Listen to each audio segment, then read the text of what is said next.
Okay guys, we're back out here briefly. Did a bunch of work at work on the car.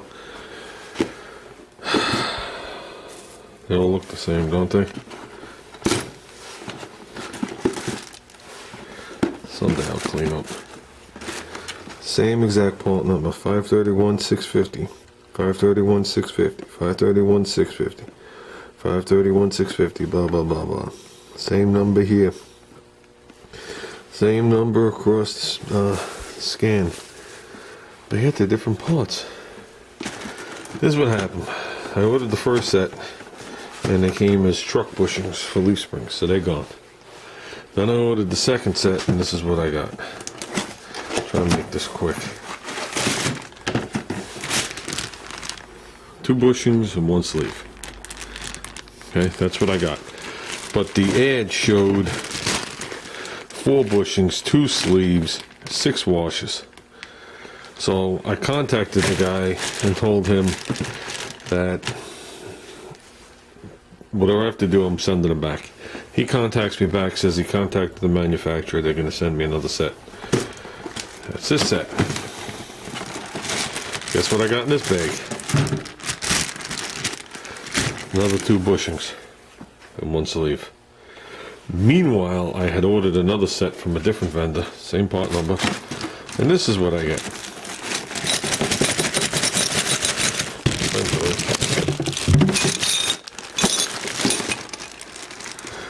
Now I got 4 bushings, 6 washes,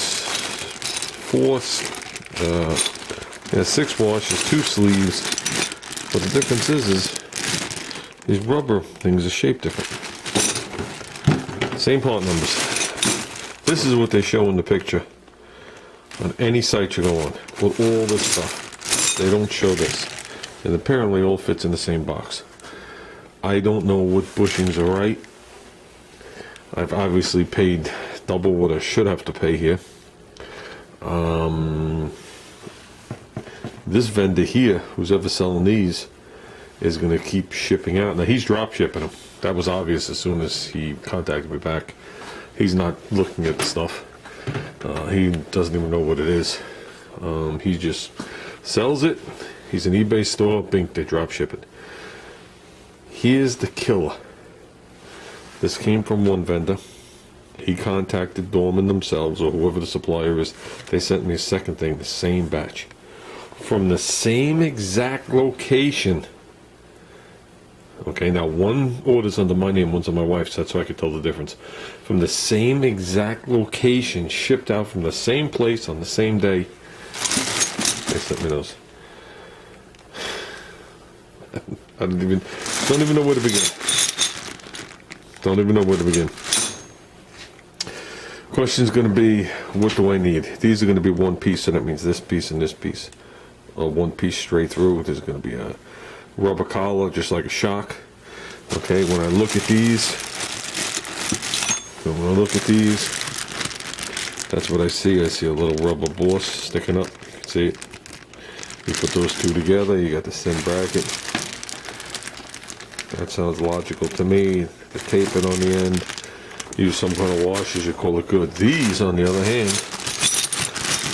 and I haven't opened any of the bags, look like they're missing something. It's hard to see in the picture. This is recessed. And then this is shaped totally different. I don't have a clue in the world. I'm assuming that raised part goes in the recessed area. It just doesn't make any sense that all 4 of them are recessed and there's only 2 washes that are raised.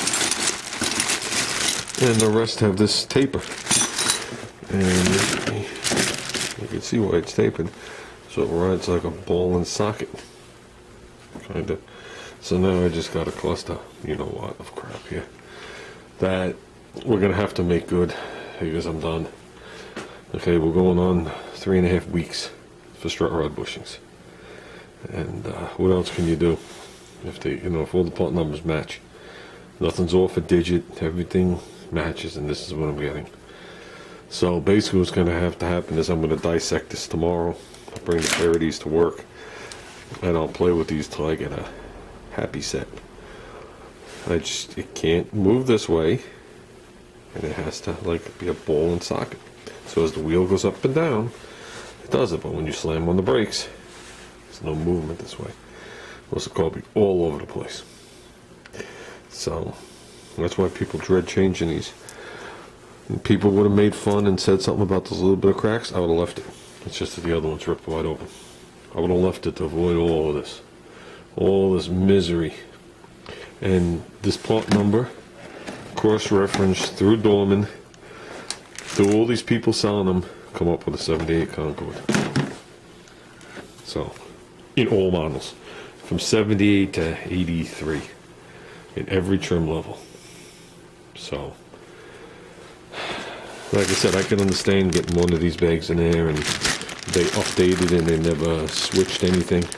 You understand what I mean? They updated how they're going to sell them, but the ad never got updated, so the guy's going to learn the hard way. So like I said, these I don't know. I don't even understand the shape of them. So I guess we're going to have to look into it. Okay, we did make a little progress. We have Rotors. Yeah. I was going to do them black, but that was pretty much the exact color the hub was cast. So I just threw some masking tape around it, and I did the hub and the flange, taped up the front, did the snout for the bearing, and just here, lightly, some cast iron. That was all. They'll become a rusty mess sooner or later. But